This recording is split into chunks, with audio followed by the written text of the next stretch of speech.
அனைவருக்கும் வணக்கம். இன்னைக்கு நம்மள பல பேர் தானம் செஞ்சா புண்ணியம் கிடைக்குமா, யாருக்காவது உதவி செஞ்சா புண்ணியம் கிடைக்குமா அப்படின்னு புண்ணியம் சேர்க்கறதுல ரொம்பவே குறியா இருக்கும்.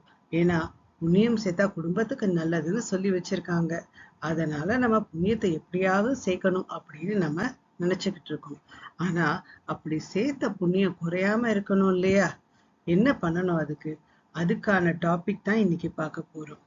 கோபம் புண்ணியத்தை குறைக்கும். இது சரியா இல்லைன்னா தவறா? அத பத்தி பார்க்கலாம். மனிதனின் மிகப்பெரிய எதிரி யாரு? ஒரு மனுஷன் பல வருடங்கள் நன்மை செஞ்சு, தானம் செஞ்சு, தர்மம் செஞ்சு புண்ணியத்தை சேர்த்தாலும் ஒரே ஒரு நிமிஷ கோபம் அது எல்லா நல்லதையும் பாதிக்குமா? நிறைய பேர் சொல்லுவாங்க, கோபம் வந்தா புண்ணியம் போயிடும். ஆனா இது உண்மையா அல்லது ஆன்மீகத்தை தவறாக புரிந்து கொண்ட நம்பிக்கையா? இன்னைக்கு இதை நம்ம ஆன்மீக சாஸ்திரம், தர்மம், மனவியல் இப்படி 3 கோணங்கள்ல பார்க்க போறோம். புண்ணியம் என்றால் உண்மையில் என்ன? புண்ணியம் அப்படிங்கிறது வெறுமன கோவிலுக்கு போறதோ இல்லைன்னா தானம் செய்யறதோ மட்டும் கிடையாது. புண்ணியம் எப்படி உருவாகும்?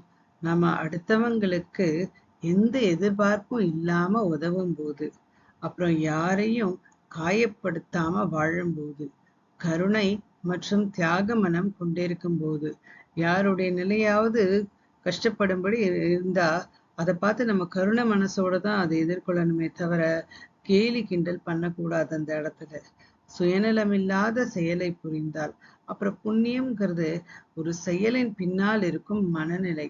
அது மட்டும் இல்லாம எனக்கு புண்ணியம் வேணும் புண்ணியம் வேணும்னு நினைச்சுக்கிட்டே எதையும் செய்யக்கூடாது. அப்படி செய்வது மிகவும் தவறு. நாம செய்யற ஒரு செயல் இருக்கு இல்லையா, ஒருத்தருக்கு ஒரு செயல் புண்ணியம் கொடுக்கும், இன்னொருத்தருக்கு அது பாவத்தை கொடுக்கும். அது அவங்களுக்கு விதிக்கப்பட்ட அவங்கவுங்களோட ஆங்கிள் இருந்து பார்க்கணும். ஏன்னா நம்ம ஒருத்தருக்கு உதவும் போது அவங்க அந்த உதவிய கெட்ட விஷயங்களுக்கு பயன்படுத்தினால் நமக்கு அது பாவத்தையே கொடுக்கும். புரியுதா? உதவி செஞ்சா எப்படி பாவம் சேரும் அப்படின்னா இப்படிதான் சேரும். அதனால உதவின்னு செய்யும் போது அது புண்ணியத்தை தான் கொடுக்கும்னு கிடையாது, பாவத்தையும் கொடுக்கும். கோபம் எப்படி உருவாகிறது? ஆன்மீக நூல்கள் என்ன சொல்லுதுன்னா, கோபம் திடீர்னு வராது. அதோடைய பயணத்தை பார்ப்போம். முதல்ல மனிதனுக்குள் ஆசை வரும். அந்த ஆசை எதிர்பார்ப்பை தூண்டிவிடும். அந்த எதிர்பார்த்தபடி நடக்கல அப்படின்னா அங்க ஏமாற்றம் வரும். அந்த ஏமாற்றம் காரணமா மனதுக்குள்ள அகங்காரம் வரும். எனக்கே இப்படி நடந்துருச்சா அப்படின்னு. அதுக்கப்புறம் அது கோபமா மாறும்.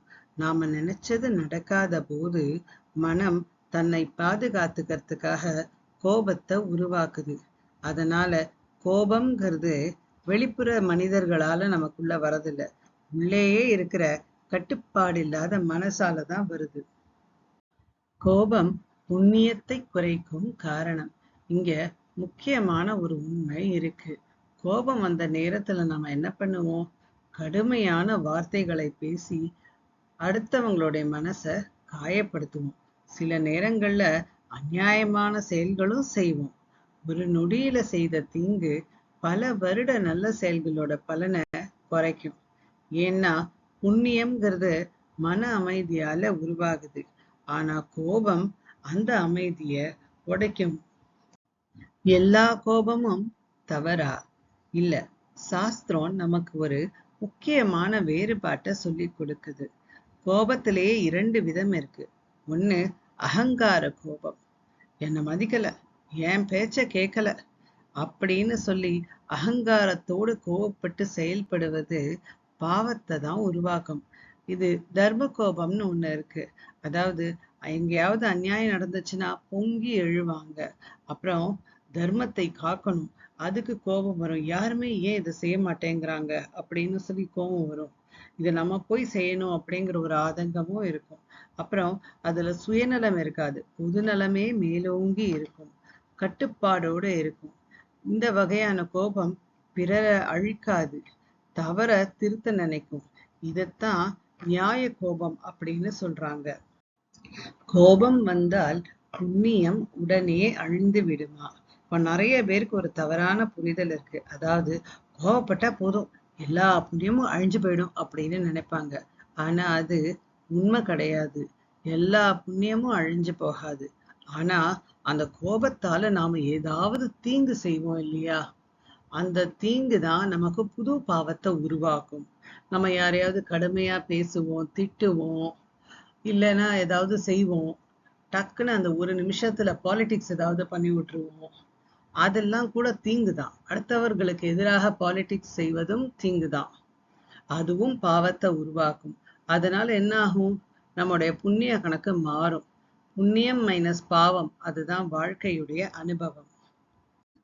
ஆன்மீக ரீதியில் கோபத்தின் ஆபத்து.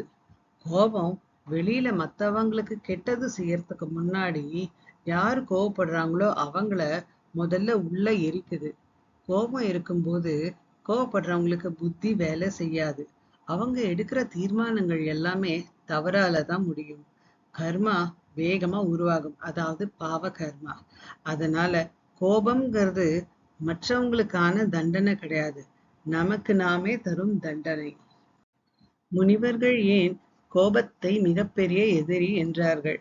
முனிவர்கள் தவம் செய்தாலும் ஒரு கோபம் வந்தால் சக்தி குறைந்த கதைகள் பல உள்ளன. இப்ப துர்வாசர், வசிஷ்டர்லாம் ரொம்பவே கோபக்கார முனிவர்கள்னு பேர் எடுத்தவங்க.